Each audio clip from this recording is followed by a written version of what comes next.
दूसरी बात ये कि अगर कंटिजेंसी की जो आप बात करते हैं, पूरे मुस्लिम ममालिक मिल करके भी उन गजा के बच्चों को क्यों नहीं बचा पा रहे हैं? क्योंकि अगर वो चाहते, क्योंकि अल्लाह ताला उन पर हुकूमत करते हैं, सब पर हुकूमत करते हैं, तो वो उनको क्यों नहीं बचा? जी, थैंक यू वेरी मच। बहुत अच्छा किया आपने इस चीज़ को जिक्र कर दिया, मैं इसको और अच्छे से एक्सप्लेन करने की कोशिश करता हूँ। देखें, जहाँ तक आपने कहा कि गजा के बच्चों को मारा जा रहा है, देखिए दो वर्ल्ड व्यू है, एक एथीस्टिक वर्ल्ड व्यू, एक थीस्टिक वर्ल्ड व्यू है। बच्चे मर रहे हैं दोनों वर्ल्ड व्यू में, लेकिन हमारा वर्ल्ड व्यू कह रहा है कि रिकॉम्पेंस है, ये कह रहे हैं कि उनका मरना बेकार जाने वाला है, कोई उसका रिकॉम्पेंस नहीं है, चूंकि इनके यहाँ आखिरत और अल्लाह का कोई तसव्वुर या गॉड का कोई तसव्वुर नहीं है। आपने ये सवाल किया कि गॉड मर्सीफुल है, क्यों नहीं रोकता? ये मैंने बताया कि ये मिसकंसेप्शन है लोगों के दरमियान कि गॉड को सिर्फ मर्सीफुल और ओमनीपोटेंट समझते हैं। गॉड के सिर्फ यही दो एट्रीब्यूट्स नहीं हैं, गॉड के कई सारे एट्रीब्यूट्स हैं, उनमें से अल हकीम भी है, उनमें से ऑल वाइज भी है, ऑल नोइंग भी है। लिहाजा अगर इस दुनिया में किसी को तकलीफ आ रही है और गॉड उसको नहीं रोक रहा है, वो इसलिए नहीं रोक रहा है चूंकि इंसानों को फ्री विल दिया गया है।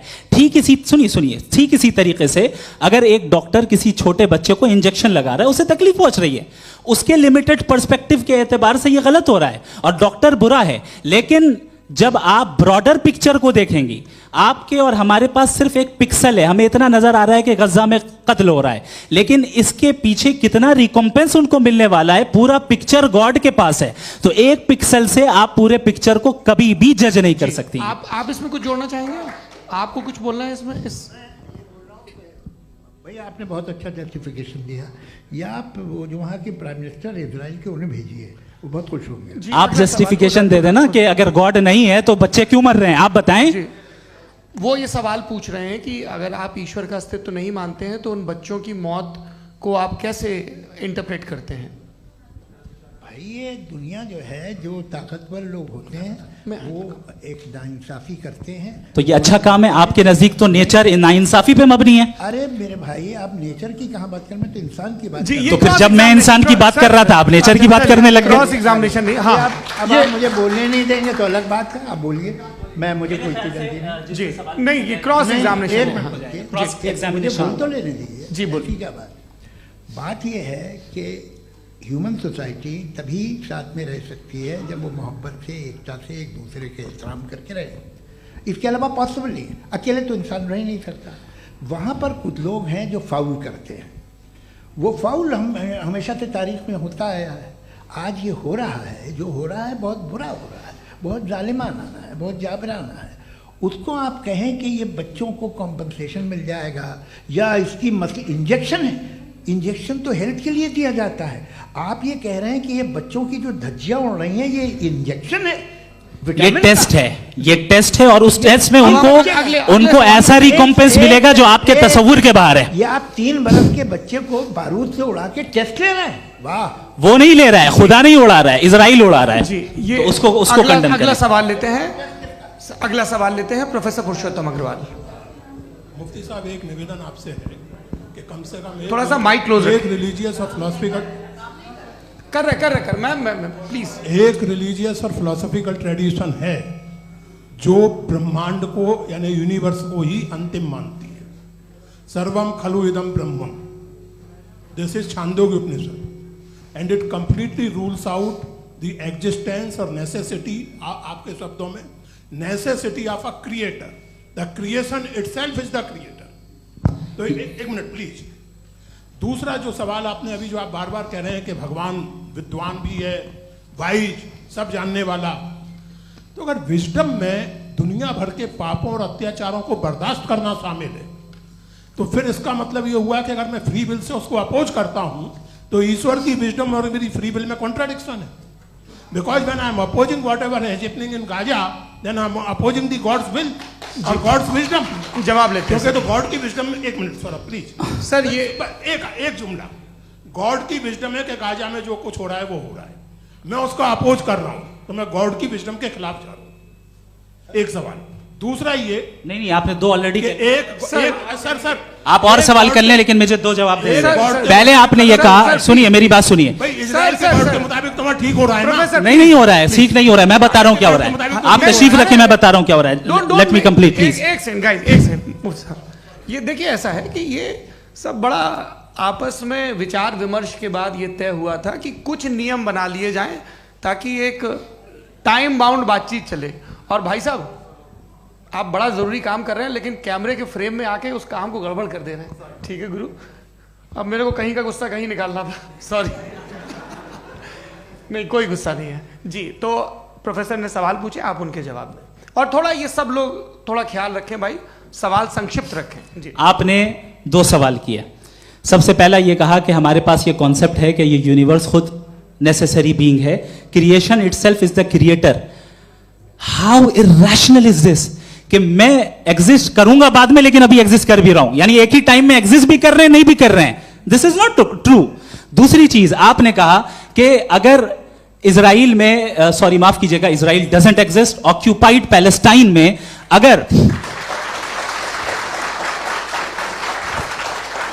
अगर ऑक्यूपाइड पैलेस्टाइन में बच्चों को मारा जा रहा है फ्री विल की वजह से और गॉड नहीं रोक रहा, ये कॉन्ट्रडिक्शन है। ये बताइए कि एक एग्जाम में एक बच्चा गलत आंसर लिख रहा है, सुनिए, एग्जामिनर चाहे तो रोक सकता है, क्यों नहीं रोक रहा है?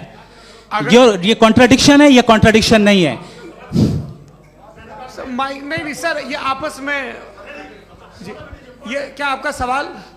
माइक दीजिए। फ्री विल दिया गया है टेस्ट के लिए, अकाउंटेबिलिटी के लिए। अगर फ्री विल नहीं होता तो आप कहते हैं हमें रोबोट बना दिया गया। नॉट मिसरिप्रेजेंट माय पोजीशन, आपकी जो भी पोजीशन, मैं अपनी फ्री विल के नाते, अपने ह्यूमन विजडम के नाते गाजा में हो रही अत्याचार का विरोध करता हूं। बिल्कुल करना चाहिए। आपके हिसाब से मैं गॉड की विजडम का विरोध कर रहा हूं? बिल्कुल नहीं, जो हो रहा है गॉड की, बिल्कुल भी नहीं, बिल्कुल भी नहीं। उसका वहां पर गाजा में कत्ल होना ये इंसानों के गलत इस्तेमाल का नतीजा है, फ्री विल के इस्तेमाल का नतीजा है। गॉड इसका हुक्म नहीं देता, उससे रोकता है। यही तो मसला है ना, आपके लिए कॉन्सेप्ट क्लियर नहीं भाई, आपने तो बताया था इंजेक्शन लगाने से बच्चे को तकलीफ होती है, ये इंजेक्शन लगा। सर आप ऐसे रेटोरिक स्टेटमेंट दे तब तो कोई मसला नहीं समझते रहेंगे। This is a rhetoric statement, this is not a logical argument sir. I am sorry, I am sorry. आखिरी 30 मिनट बड़े मुश्किल होने वाले हैं जी। मुफ्ती साहब आगे बैठे हैं, इनको माइक दीजिए। हाँ तरुण, माइक आप अपने पास रखिए, आपको कैमरे का फ्रेम पता है जी। सबसे पहले दोनों को मुबारकबाद। एक सर अपना आप नाम बता दें। आप अमेरिका में शिकागो में रहते हैं, इतना मुझे याद है। बताया आपको, यासिर नदीम अलवाजदी मेरा नाम है। जावेद सर आपसे क्वेश्चन है इन्फिनिट रिग्रेस के ताल्लुक से। एक हाइपोथेटिकल सिनेरियो है, मसलन अगर आप सर माइक थोड़ा सा प्लीज क्लोज रखिए जी। अगर आप शायर इसलिए हैं कि आपके कोई उस्ताद शायर थे, और वो इसलिए शायर थे कि उनके कोई उस्ताद शायर थे, और इसी तरीके से हम माजी में पीछे चलते चलते चले जाएं और कहीं ना रुके, तो माफ कीजिएगा आप कभी शायर नहीं हो सकते। लेकिन आप शायर हैं, आपका शायर एग्जिस्ट करता है, इसका मतलब ये है कि आप कहीं ना कहीं रुके हैं। तो मेरा सवाल ये है कि क्या आप इन्फिनिट रिग्रेस ऑफ कॉजेस को लॉजिकल फैलेसी मानते हैं या नहीं मानते? हाँ या ना? मैं इन्हें लॉजिकल फैलेसी नहीं मानता हूँ, लेकिन मेरा प्रॉब्लम यह है कि जब मैं नहीं मानता हूँ तो I will continue with this logic जो फैलेसी नहीं हो। आप एक जगह रुक जाते हैं जाके, आप कहते हैं ये गेंद कैसे बनी, ये जजीरा कैसे बना, ये समंदर कैसे बना, ये ज़मीन कैसे बनी, और अचानक गॉड पे जाके आपको ब्रेक लग जाता है। एक बार आप सवाल नहीं करते कि भाई इनको बनाने वाला तो इनसे भी कॉम्प्लिकेटेड होगा, वो कैसे बना, उसके बारे में आपने इत्मीनान कर लिया, वो हमेशा से है। तो अगर आप उसे हमेशा से मानते हैं तो फिर ये मान लीजिए कि कायनात हमेशा से है, क्या तकलीफ है? फिर हम वजूद में नहीं आते जी हैं? हम मौजूद नहीं। अच्छा सर क्यों नहीं होता? मैं बताऊं प्लीज। जैसे मैंने मिसाल दी आपके शेर, आपका शेर कभी वजूद में ना आता अगर शायर इसी तरह चलते रहते हमेशा जी। माइक मेरे ख्याल से एक इन्फिनिट रिग्रेस का कॉन्सेप्ट क्लियर नहीं हो पाया, ऐसे रहने दें, लेट्स मूव ऑन सर। ठीक है। हाँ थोड़ा सा मॉडरेटर का भी ख्याल रखें। नहीं आपने तो रखा है, आपने रखा है। यहाँ पे गौहर रजा साहब हैं, वो भी एक सवाल पूछना चाहते हैं। माइक नीचे से ऑन कर दिए नीचे। पहले तो ये कह दूं कि मैं उन बच्चों से शर्मिंदा हूं जिनको गजा में कत्ल किया गया, क्योंकि हमारे होते हुए कत्ल किया गया। लेकिन उससे ज़्यादा शर्मिंदगी इस बात से हुई कि मुझे लगा कि मुफ्ती साहब उसको जस्टिफाई कर रहे हैं। बिल्कुल भी नहीं, आप बहुत ही गलत मुझे बात लगा मैं गलत हो सकता हूँ। बिल्कुल गलत मैं है। सवाल पूछ रहा हूँ, सवाल मैं देखिए, सवाल अगर पूछ रहा हूँ। एक मैं जावेद भाई गौर से साहब, एक डिसएग्री गौर करता साहब, हूँ। एक सेकंड देखिए, अगर देखिए ऐसा, एक सेकंड आप सर वेट, अरे आप कुछ मेरे पहले मुझे अपनी बात कह लेने दीजिए। अगर ऑडियंस तय करेगी तो फिर मॉडरेटर का मतलब नहीं। मेरा आप सबसे ये कहना है, ये बहस दो लोगों के बीच में है, एक तरफ मुफ्ती साहब, एक तरफ जावेद साहब। पिछले 1.5 घंटे से ये लोग अपने अपने तर्क रख रहे हैं। आपकी इनसे इत्तेफाकी हो सकती है, ना इत्तेफाकी हो सकती है। मेरे उस्ताद मुझे सिखा गए हैं कि मुखामुखम में असहमति की गुंजाइश बची रहनी चाहिए। अगर मैं आपकी बहुत इज्जत करता हूं गौहर साहब, आपने जो कमाल की किताबें लिखी, साइंटिफिक टेम्परामेंट, लेकिन मेरी ये गुजारिश है आप सबसे कि यदि आप इन लोगों ने जो बोला उन पर टिप्पणियां करेंगे तो ना वक्त की पाबंदी रहेगी, ना वो अनुशासन। आप सवाल पूछ लें, उस सवाल में जो बात आ जाए वो आ जाए। मैं जावेद साहब से डिसएग्री करता हूं, इसलिए जावेद साहब से सवाल पूछ रहा हूं। आपका सवाल जावेद अख्तर साहब से, और सवाल यह है मेरा कि जावेद साहब ने कई बार लॉजिक का इस्तेमाल किया कि साइंस में लॉजिक है और रिलीजन में लॉजिक नहीं है। मेरा ख्याल यह है कि रिलीजन में भी लॉजिक है, लेकिन उस लॉजिक की बेसिस यह है कि आप रुक जाते हैं, जिसका जिक्र जावेद साहब ने बार बार किया, यानी खुदा के तसव्वुर पे आते हुए, गॉड के तसव्वुर पे आते हुए रुक जाते हैं। और इसमें सवाल पूछना मतलब फॉरबिडन होता है। सवाल यह है कि क्या जावेद साहब इससे एग्री करते हैं कि साइंस की लॉजिक अलग है और रिलीजन की लॉजिक अलग है? बताइए सर। देखिए, 3 चीज़ें हैं। साइंस है, एक है मंतिक है, इस्तिदलाल है, और एक जो है कुछ भी नहीं है, फेथ है, अकीदा है। मैं अकीदे की लॉजिक का कायल नहीं हूँ। मुझे आप इस्तिदलाल से, लॉजिक से, रीज़न से समझाइए, मैं मानने को तैयार हूँ, मेरा क्या नुकसान होगा। लेकिन ये कि अकीदे पे मैं नहीं जा सकता हूँ। अकीदे का मतलब है कि तुम ये मान लो, सवाल ना करो, ये नहीं। आप सारी बातें करके, बड़ी साइंटिफिक बातें करके एक जगह जाके खुदा के हुदूद पे रुक जाते हैं, सरेंडर कर देते हैं। मैं सरेंडर करने को तैयार नहीं। That's all. जी, ये आगे सर बैठे हुए हैं, इनको माइक दीजिए। भाई वो आप पूछना चाह रहे थे ना भाई? हाँ, नहीं मैं थैंक यू जी। आपका नाम? आसिम इफ्तिखार। आसिम जी, पूछिए। सर, जावेद सर से सवाल है कि आपने अपने क्लोजिंग माइक थोड़ा करीब अपने क्लोजिंग स्टेटमेंट में बात कही थी कि मज़हब का जो फ्यूचर है वो ज़्यादा दिन नहीं जाने वाला है। लेकिन मैं देख पा रहा हूँ कि जो ऑक्सफोर्ड यूनिवर्सिटी की एक स्टडी है 2011 में हुई है, जिसके 50 एकेडमिशियंस ने इसको अंजाम दिया था, उसमें वो ये कहते हैं कि जो फेथ इन गॉड है वो इनबिल्ट है ह्यूमन नेचर के अंदर, जिसको हम कहते हैं फितरत के अंदर शामिल है वो। और वो ये कहते हैं कि अगर कोई ये समझता है कि मज़हब को वो ख़त्म कर देगा तो ये उसकी गलत फहमी है। तो आप इसके बारे में, इस स्टडीज़ के बारे में क्या कहते हैं? ठीक है, मैं उनसे एग्री नहीं करता हूँ। वो कौन से प्रोफेसर होंगे? ऐसा उनके क्या पास डेटा है, इन्होंने डेटा के बेस होगा। डेटा क्या हो सकता है? फ्यूचर का डेटा तो नहीं हो सकता ना उनके पास, प्रेजेंट का डेटा हो सकता है। डेटा आपने सुना 100 साल पहले का बाद का डेटा? मैंने तो नहीं सुना आज तक।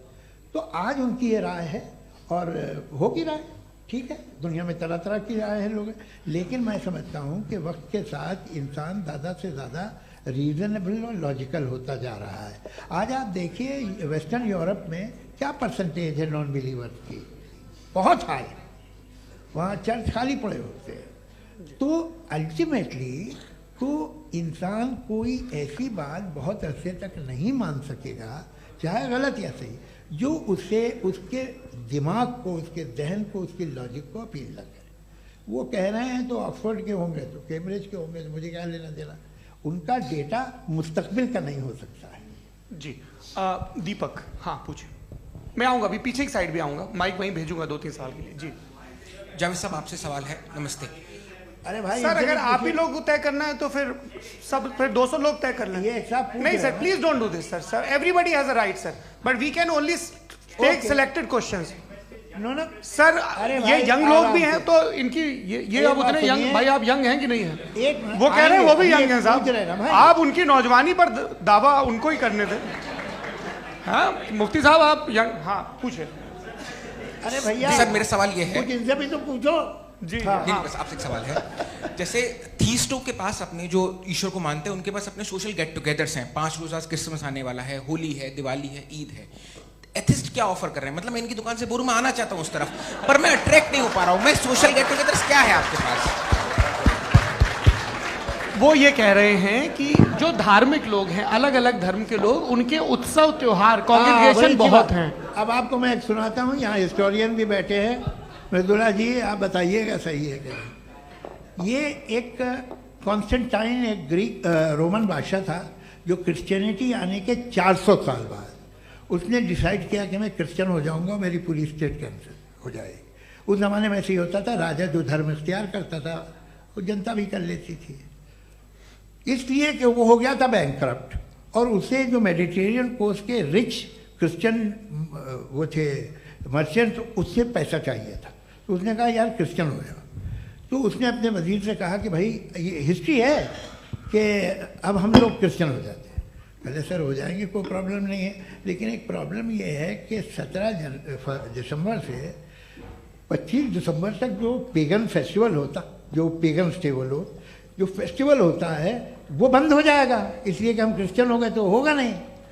तो वो बच्चों को बहुत बुरा लगेगा, पब्लिक को बहुत इंजॉय करते हैं, खासतौर से 25 को मेन डे। उसने कहा हाँ ये तो सही कह रहे हो, ये जीसस क्राइस्ट की पैदाइश कब थी?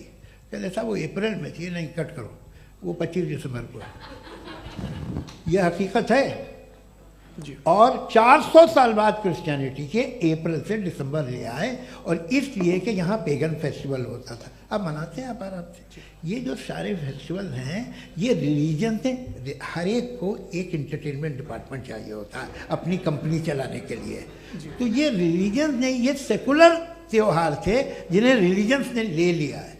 ये मौसम के थे, फसलों के थे, किसानों के थे, उसको आपने लेकर रिलीजियस रंग दे दिया। ये कोई रिलीजन से थोड़ी आए आप। अच्छा हमें देखिए, हम तो मुल्द हैं, हम ईद मनाते हैं, हम दिवाली मनाते हैं, हम होली मनाते हैं, हम क्रिसमस मनाते हैं। बम्बई की फिल्म इंडस्ट्री की सबसे बड़ी होली हमारे घर में होती है, सबसे बड़ी ईद हमारे घर में होती है। वो हमारी सोशल वो है, हमारा हेरिटेज है। ऐसा थोड़ी है कि we will throw the baby along with the water. ये तो अच्छी चीज़ है, इन्हें रखो, जो बेकार है फेंक दो। जी हाँ हेलो जी, मेरा सवाल नादवी जी से है। जैसा कि आपने बोला कि गॉड टाइम के भी परे हैं, और गॉड इतनी कॉम्प्लेक्स चीज़ है कि उसे ह्यूमन माइंड समझ नहीं सकता, और गॉड ने अर्थ पे फ्री विल भी दे दी है। तो आप अपना वक्त ज़ाया क्यों कर रहे हैं गॉड के बारे में बात करके? अपन को तो बात करनी चाहिए कि सोसाइटी को बेहतर कैसे करें। जी मैं गॉड वही बताता है सोसाइटी को कैसे बेहतर करे। अभी मैं आपका जवाब देता हूँ।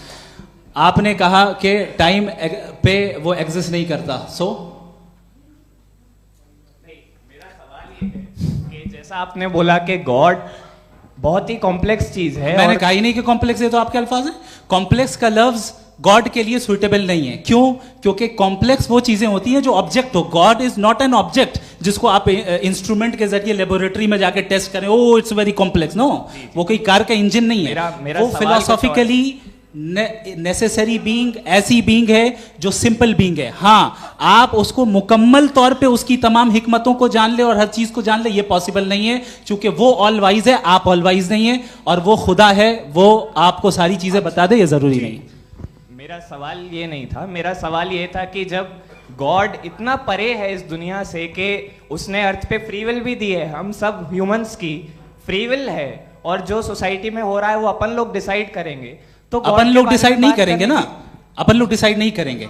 गॉड जो है, गॉड ने वो उसकी जात, उसकी एग्जिस्टेंस टाइम एंड स्पेस से परे है, लेकिन वो हमारा टेस्ट ले रहा है, और उसी गॉड ने हमें बताया कि तुम्हें क्या करना है क्या नहीं करना है। तो जाहिर है उस गॉड की बात सुनेंगे ना हम। जी, वो पीछे एक चश्मा लगाया जो मैम खड़ी हैं, उनको दीजिए। हाँ आप जी जी बिल्कुल आएंगे। देखिए मैं कोशिश कर रहा हूँ सब तरफ जाने की। हाँ उनको दीजिए माइक। जी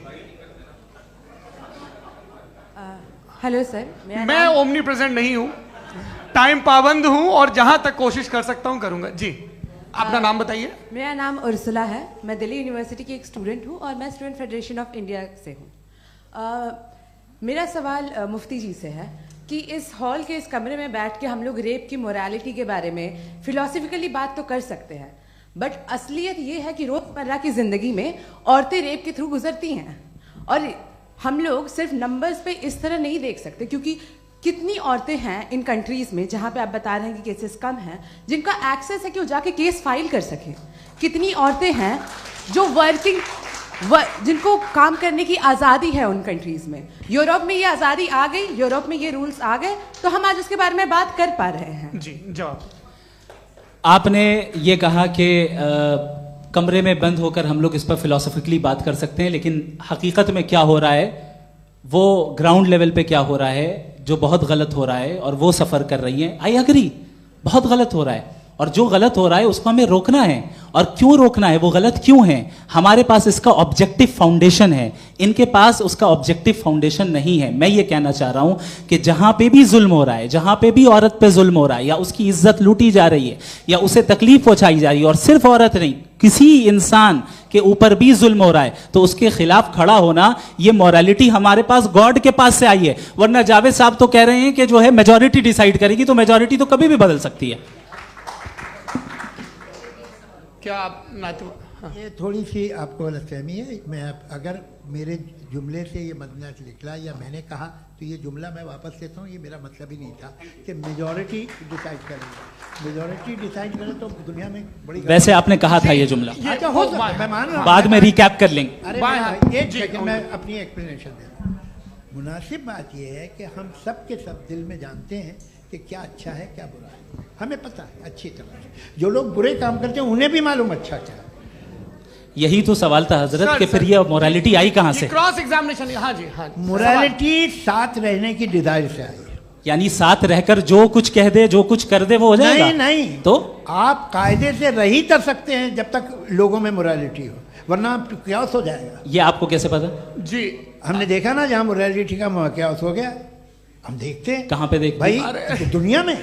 आप जो कह रहे हैं, आप कहीं पे अगर गलत हो रहा है तो उसको आप देखिए, आप एपिस्टेमोलॉजी की बात कर रहे हैं, मैं ऑन्टोलॉजी की बात कर रहा हूं। मैं इस बहस फाउंडेशन के बाद आप दोनों लोगों को चाय पे होस्ट करूंगा, वहां पे क्रॉस एग्जामिनेशन कर लीजिएगा। अभी ऑडियंस का हक मार रहे हैं आप लोग भाई, सर जस्ट लोग हैं आप लोग। और ये भाई ये उधर आएंगे, जी सर आएंगे। अच्छा सर, मेरा नाम लईकुर रहमान है और मैं अलीगढ़ मुस्लिम यूनिवर्सिटी का स्टूडेंट हूँ। और जहाँ तक मुझे पता है कि sir you are also product of Aligarh Muslim University. मैं भी उसी चमन का बुलबुल। हाँ सर, तो बहुत खुशी हुई मुझे जान करके कि मैं आपसे मिलूंगा। सवाल सर, मेरा सवाल यह है, सर सैयद अलैहिर्रहमा का नज़रिया यह था कि खुदा के वजूद को अक़ल के दायरे में रह कर के तलाश करना, न कि पूरी तौर से उसका इनकार कर देना। Sir, how will you define it? नहीं, तो ये तो आप इन्हें बताइए।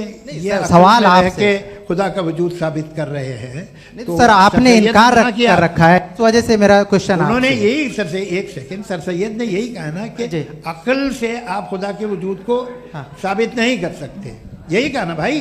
वो उन्होंने कहा कर सकते हैं और वो कर दिया गया आज। वो फोन तलाश करना या साबित करना अक्ल से नहीं हो सकता। अरे सवाल तो सुन लीजिए जी। अक्ल से नहीं हो सकता है, यही कहा ना आपने। अक्ल से हो सकता है, अरे वो यही कह रहे हैं भाई, आप बता रहे हो सकता है, वो तो कुछ और। आप अगर सर देखो नौजवान फोन ले लो, वो इतनी कमाल की यूनिवर्सिटी है। अरे भाई दे दो जरा, एक मिनट दे दो भाई, मेरी बात सुनो, माइक पे बोलो ताकि जो लाखों लोग देख रहे हैं। माइक दे दो ना। अरे देंगे ना माइक, तुम ठहरो तो। हाँ सर, मेरा सवाल ये था कि सर सैयद अलैहिर्रहमा का एक नज़रिया था अपना कि खुदा का जो वजूद है उसको अक़ल के दायरे में रह करके तलाश करना है, न कि पूरे तौर से इनकार कर देना है। ये उनका कॉन्सेप्ट था। लेकिन मेरा सवाल ये है कि आप इसको कैसे डिफाइन करते हैं, एक्सप्लेन कैसे करेंगे? मैं आपसे जानना चाहता हूँ, क्योंकि you are the product of Aligarh Muslim University. मुझे अक़ल के दायरे में रख के मैंने बहुत तलाश की, मुझे मिला नहीं। हाँ, ये इधर वो चश्मा लगाए जो, हाँ उनको दे दीजिए। जी जी फटाफट पूछिए, बस 5 मिनट है, 5 मिनट में खत्म हो रहा है। हाँ अस्सलाम वालेकुम मुफ्ती साहब। एंड मेरा सवाल जावेद अख्तर साहब से। क्या नाम है आपका? अरे भैया सब मुझे तो पूछ रहे हो। फैज पूछिए फैज साहब। तो मेरा सवाल ये है कि अभी जो एथियस्ट है वो problem of evil argument use कर रहे हैं अगेंस्ट मुस्लिम्स, राइट? कि इस दुनिया में इतना सारा इविल है और अगेंस्ट मुस्लिम तो यहाँ अगेंस्ट थियस्ट। हाँ थोड़ा सा करेक्ट कर लीजिए भाई, पूरी मशक्कत ही इसी बात की थी कि किसी एक मजहब पे बात न टिके। जी, तो बेसिकली ये आर्ग्यूमेंट ऐसा है कि इस दुनिया में इतना ज़्यादा ईवल एग्जिस्ट करता है और अगर एक ऑल गुड गॉड है तो वो रोकता क्यों नहीं है? लेकिन इस सवाल में एक हिडन अजम्पशन ये है कि इस दुनिया में ईवल एग्जिस्ट करता है। अब एथियस्ट ये कैसे ऑन्टोलॉजिकली प्रूव कर सकते हैं कि इस दुनिया में ईवल एग्जिस्ट करता है? मैं आपको बताता हूँ, थोड़ा सा समझा। नहीं सर, हम लोग इनको सुनिए। नहीं please don't do that. I want to explain ontologically. नहीं हम समझ गए सर, इनको अब जवाब देने दीजिए। अच्छा सवाल पूछ लो। मैं अभी तक क्या था वो मैं थोड़ा सा ऐड ऑन कर लेता हूँ। तुम गुरु, तो हम जब इसका राउंड 13 करेंगे ना तब तुमको स्टेज पे बिठाएंगे। जी तो हाँ जल्दी से। तो देखिए एथियज्म के हिसाब से सब कुछ रैंडमली बन गया है, सब कुछ एटम्स और मॉलिक्यूल्स है। एक पत्थर में और मुझ में सिर्फ इतना फर्क है कि हम लोग एटम्स और मॉलिक्यूल्स का अलग अलग रीअरेंजमेंट है। अब एक पत्थर को कोई इंसान तलवार से 2 टुकड़ों में काट दे या मुझे, according to atheism it is same. There is no evil and good according to atheism. जी अच्छा, फैज साहब का सवाल ये है कि हाँ कोशिश भी करते तो इससे गलत सवाल नहीं कर पाते। एक लाइफ फॉर्म है और लाइफ फॉर्म में फीलिंग्स हैं, मतलब लाइफ फॉर्म सुनता है, देखता है, टेस्ट कर सकता है, फील कर सकता है। तो उसकी ये जो क्वालिटी इस बबल में आ गई हैं वो जानवर में भी है, इंसान में भी है। तो जाहिर है कि उसे कोई तकलीफ पहुंचेगी, तो चूंकि उसके पास वो सेंसिटिविटी है तो मैं करेगा। पत्थर में वो सेंसिटिविटी नहीं है। तो ये क्या सवाल हुआ कि अगर पत्थर को काटा तो पत्थर को तकलीफ नहीं होती, तो आपको काटे तो आपको क्यों तकलीफ हो? बैठ जाइए। जी हाँ, अगला सवाल। हाँ पूछे जी। जावेद अख्तर साहब। अरे भैया सब आप लोग मुफ्ती साहब को छोड़ रहे हैं, तो मेरे ही पीछे पड़े हैं क्या? फिर चलो बोलो भाई। You asked how God can exist when children die in Gaza. Huh? You asked how God can exist when children die in Gaza, and you also mentioned the rise of atheism in Europe. But the same events also are leading many atheists and non-believers to turn towards faith. How do you interpret this contradiction, where suffering pushes some away from God, yet brings others closer to belief? देखिए, आपको एक बात बताऊं, दुनिया perfect तो कहीं भी नहीं है, हर जगह कुछ खामियां हैं। बेटा 1 मिनट आप ही को कहेंगे, देखो वो तो कुछ खामियां, कमज़ोरियां, खराबियां सब जगह है। लेकिन अगर देखोगे ईमानदारी से कि दुनिया सबसे ज़्यादा महज़ब कहाँ है, एक आम शहरी को कहाँ हुकूक हासिल हैं, वो बोल सकता है, अपनी मर्ज़ी से काम कर सकता है, अपनी मर्ज़ी से राय दे सकता है, हुकूमत के ख़िलाफ़ बोल सकता है, बरसरे इक़्तिदार लोगों के बारे में बोल सकता है, सरमायादारों के ख़िलाफ़ बोल सकता है। तो आपको ये स्कैंडिनेवियन कंट्रीज़ में मिलेगा, वेस्टर्न यूरोप में मिलेगा। मैं नहीं कह रहा वो परफेक्ट है, बिल्कुल नहीं, वहाँ बहुत ख़राबियाँ भी हैं, परफेक्ट तो कोई। लेकिन जिन जिन मुल्कों में, लैटिन अमेरिका देखो, गल्फ़ देखो, वहाँ पर आपको ये ज़रूर है कि रेप नहीं होते होंगे। रेप की ज़रूरत क्या है भाई? उसको तो ख़रीद लो, घर में रखो, सड़क पर रेप करने की क्या ज़रूरत है? मगर सुनिए, मगर हकीकत ये है कि वहाँ शख्सी आज़ादी राय देने की, बोलने की नहीं है। जी, ये एक आखिरी सवाल मुफ्ती साहब से। हाँ मैम, इनको माइक दीजिए। शुक्रिया। मेरा नाम मनीषा है, मैं हरियाणा से आई हूँ। मैं मुफ्ती साहब से एक बात पूछना चाहती हूँ। आप बार बार जावेद साहब को कॉन्ट्राडिक्ट तो कर रहे हैं कि आपने ये कहा, लेकिन आप भी अजम्पशंस के बेसिस पे बात कर रहे हैं। आपने खुदा के होने का कौन सा प्रूफ पेश किया है, खुदा की एग्जिस्टेंस का? अब इस सवाल को अलग रहने दीजिए, कौन एथीस्ट है कौन नहीं है। और दूसरी बात जो आपने एक छोटी सी कही थी कि ये फ्री विल का इस्तेमाल करता है इंसान अपनी, लेकिन उस फ्री विल का इस्तेमाल में मतलब खुदा ने ये दे दी सबको ये इजाज़त कि वो कितना घिनौनापन और कितने ज़्यादा ख़राब से ख़राब तरीके इस्तेमाल कर सकते हैं। जवाब सुनते जी। आप फ्री विल को मानती है ना, या अब कहती है कि फ्री विल नहीं है ना? मानती है ना? तो अब आपके पास इसका कोई एक्सप्लेनेशन नहीं है कि अगर एक इंसान उस फ्री विल का इस्तेमाल करके गलत काम कर रहा है और बच के अच्छी ज़िंदगी गुजार के निकल जा रहा है, उसका कोई रिकम्पेंस नहीं है। हमारे वर्ल्ड व्यू में जो इंसान गलत काम कर रहा है उसको भी रिकॉम्पेंस यानी उसका बुरा बदला मिलना है, और जो सही काम कर रहा है उसको सही बदला मिलना है। लिहाजा जो फ्री विल है वो इस तरीके से है कि एक लिमिटेड टाइम तक खुदा ने मोहलत दी है। ऐसा नहीं कि छूट दे दी, जो करना है करते रहो हमेशा। वक्त आएगा जब एग्जाम का टाइम खत्म होगा तब रिजल्ट आएगा, दौराने एग्जाम जबरदस्ती आपको नहीं बताया जाएगा। अरे भाई एक सेकंड, जी सवाल मुफ्ती साहब से मेरा, मुफ्ती साहब से रुक जाइए, आपसे फोन, आप इसके बाद आपसे बोलिए। मैं मुफ्ती साहब एक ही सवाल करता हूँ कि अगर जो हो रहा है फ्री विल से हो रहा है और एक दिन बरोज़ क़यामत इंसाफ होगा मैशर में वगैरह वगैरह, तो दुआ क्यों मांगते हैं लोग? दुआ मांगते हैं इसके मतलब है अभी भी उसने ये डिपार्टमेंट रखा है कि मैं रोजमर्रा की जिंदगी में बिल्कुल बिल्कुल ही कैन। तो तुम कैन हो, तुम मुझे नौकरी दिला देते हो, मेरे बेटे को ग्रीन कार्ड दिला देते हो, और 45,000 बच्चे मरते उन्हें रोकते नहीं हो। नहीं तो क्या आप ये कह रहे हैं कि इस दुनिया में जालिमों को कभी पकड़ ही नहीं होती है? अरे जो भी पकड़ होगी वो बच्चे रोते हैं। बिल्कुल, देखिए मैंने अपने ओपनिंग स्टेटमेंट में यही कहा था कि जनाब जावेद साहब सिर्फ इमोशनल आर्गुमेंट देंगे। This is an emotional argument. ये छोटे मोटे इसके पीछे का रीजन मैंने बताया क्या है, इसके पीछे का रीजन क्या है मैंने बताया। मंच से आप लोगों को सज्जनों इसलिए कह रहा हूं ताकि थोड़ा सा आपके कॉन्शियंस पे जोर रहे कि आपको ऑर्डर बचा के रखना है।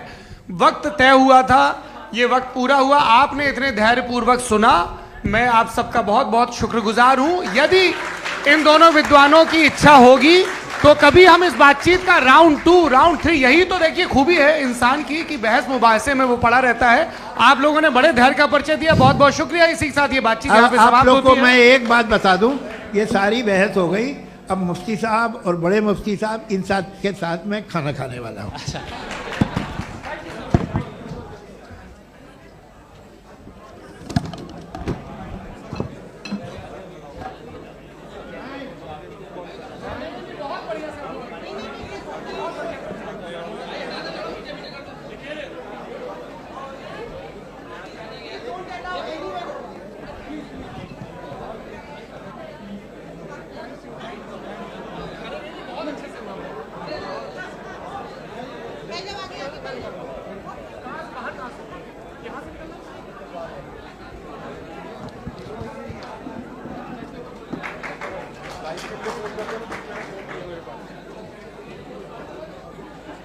आप